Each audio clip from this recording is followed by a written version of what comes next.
Natalia Garcia cultivates unique products out of 100% recycled and vintage clothing. She travels around the West Coast promoting her brand. Welcome to the show, Natalia. Thanks for having me. How did you become interested in fashion and reselling? When I was a little girl, I had an older sister who was 12 years older than me. So she was a teenager when I was, 5, 6 years old. And she always used to like play dress up with me and like encourage me to be like super creative and like self expressive and like would take photos of me and like put makeup on me. And so I think that was like the beginning of it all for me. Wow, okay, thank you. What inspires you to thrift, to resell, to have your own brand?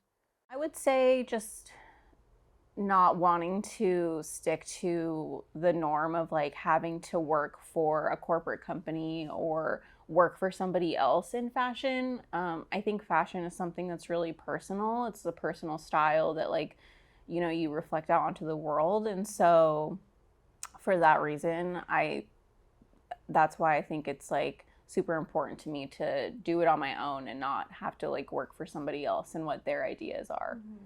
You want to be your own boss. Yeah. Love that. What struggles have you faced as a Mexican business owner, artist here in Portland? Well, I think the root of that question starts with our parents, because growing up, our parents have come from a lot more difficult backgrounds than us. And so they don't necessarily view creative work as something that they think we can get ahead with. And so it took a lot of proving to my parents, my dad specifically, that I could be successful doing this, that I was creating a community of people who liked my brand, who liked what I was doing, and that community is like just getting stronger and stronger every day. So I think that would be the biggest inspiration, the biggest thing that I had to like break through when it came to starting doing what I was doing. Yeah. Do you feel like you have a community here of fellow artists you can rely on and help support each other? I definitely think so now. I think ever since I started my shop a year ago, just doing all the community events I started doing, all the flea markets, the art shows, things like that, more and more people started like kind of flocking together because they saw what I had done and how that was bringing other creatives together, other BIPOC people together. And so now I definitely feel really, really happy in the community that we've started to create. And I can see it just getting larger. Yeah, it definitely is. How have those struggles of being like a Mexican woman affected your ability to create and produce, put things out there? One of the things that I struggle with that is people not necessarily taking you seriously. They think that, I just want to be like this hot girl that like collects a bunch of clothes and like, just messes around and like has fun and parties with her friends. But in reality, I'm trying to build like a solidified foundation for me and my friends and the people around me that are doing similar things.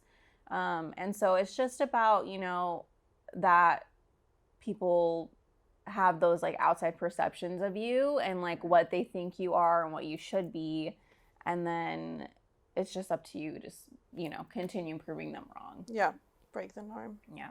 How do you want your customers to feel when they wear your clothing? I want them to feel powerful. I want them to feel powerful because they are powerful.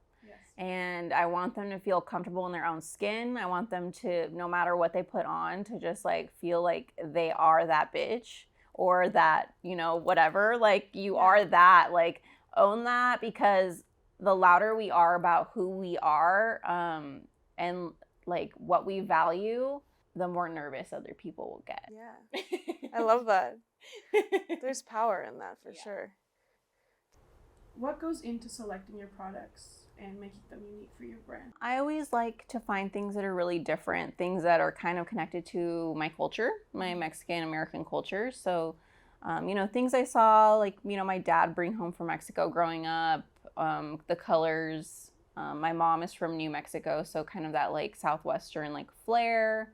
But also, I try to make sure that I always have products that will make anybody smile when they come into my booth at flea markets or when they go into my booth at stores. I want to make sure that I always have like a good variety of sizes and a good variety of, not just the super femme pieces, but also the more unisex pieces, because that's what my personal style is too. I'm not always wearing girly clothes. I'm also sometimes, wearing baggy clothes. So I just try to make sure that I keep it, my collection's like super well rounded so that everybody can find something. Where do you see yourself in 10 years? In 10 years, I hope that I could eventually have my own storefront. But I don't want it to just be, a retail store.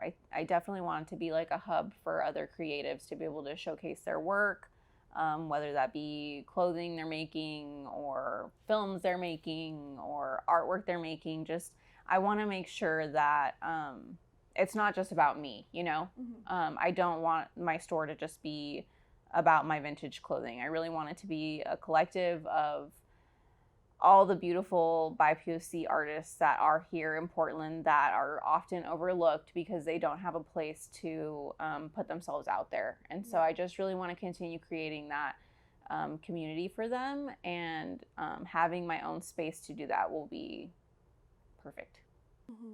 It seems like that's really important to you, having a community space and being almost kind of a creative director, leader within the community, kind of sharing your opportunities with others. Is that something that's important to you?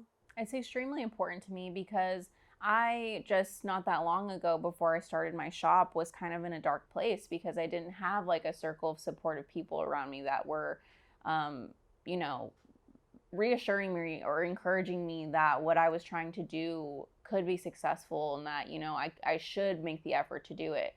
And luckily, I met some amazing friends, and my family started, pushing me more to just take the leap.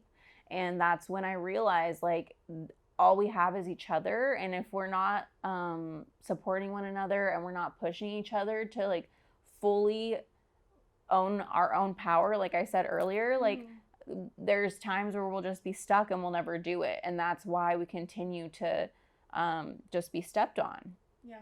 So, yeah, it is extremely, extremely important to me. What goes into preparing a photo shoot for your models to promote your brand, and what goes into the editing process, all of that? So, I don't know. Honestly, I just get inspired by seeing different locations, just out in the city, or, when I'm sourcing product, if I find something and I'm like, oh my gosh, like this needs to be in a photo shoot, like that's just kind of how it goes. And I just kind of start piecing together stuff based off of that one item. But also just making sure that my photos are representative of all my customers. Like I said earlier, like, I like to have a variety for everybody to choose from. And so that's what I look for when I'm looking for people, not only models, but also who the creatives are that I'm going to be working with. Yeah, you like to have a connection with them. A connection with them. And also, I like to support other BIPOC creatives. I think as long as we keep leaning on each other and keep building off of each other's strengths, we're all going to come out successful. Yeah. So we were in an art show together, and you started that, and you were basically the creator of the whole thing. How was that for you? That was an amazing experience that completely caught me off guard. Like, I never considered myself an artist. I never really considered I don't know, I never, knew the word curation or curator before. And then I had gone into that gallery and seen another show, and there was a guest in the gallery that was like, went over to me and was like, oh, are you the curator? And I was like, no, but that sounds kind of nice. Yeah. And so then I thought to myself, well, why the hell am I not doing this? Like, right. What, I know so many amazing Latinx creatives, artists in the city. And so why are we not doing this? Right. Why are we not putting something like this together? Because I knew that the second we did, it was going to be extremely successful and it was going to be a lot of fun. And yeah. Yeah. And do you see yourself doing that more? Yeah, I definitely want to. I just signed a lease on a studio workspace that I'm going to be working out of. And along with me, there will be 10 other creatives, all by POC, that, do all kinds of different art. They make clothing, they do painting, all different kinds of stuff. And so we have a little spot in there that we're hoping to use as a pop-up art gallery or showroom. And so we're starting off small, but I know that it's gonna branch into something bigger. Yeah, that's amazing. Yeah. So you would define yourself maybe as fashion entrepreneur and curator, or how do you identify as an artist here? I would say stylist, maybe. I would say curator, maybe, and I would also say definitely creative direction. Yeah. Because I'm the type that like has the ideas and gets inspired, but like definitely needs help putting it all together. Yeah, like you kind of want to lead the way a little bit. Yeah. Which is amazing. So what advice would you have for younger generations, especially by POC, that are interested in your field and pursuing fashion? I would say don't put yourself in a box like I did. Your only options are not to work at H&M in the mall or, go to college and try to work for a huge corporate company that's in your city and is like, super famous and huge. Like those are not your only options. You can definitely do it on your own, and it just takes having that motivation to get up that in the morning and be like, you know what, I'm going to go do this, and I'm going to set my own schedule, and I'm going to stick to it and stay consistent.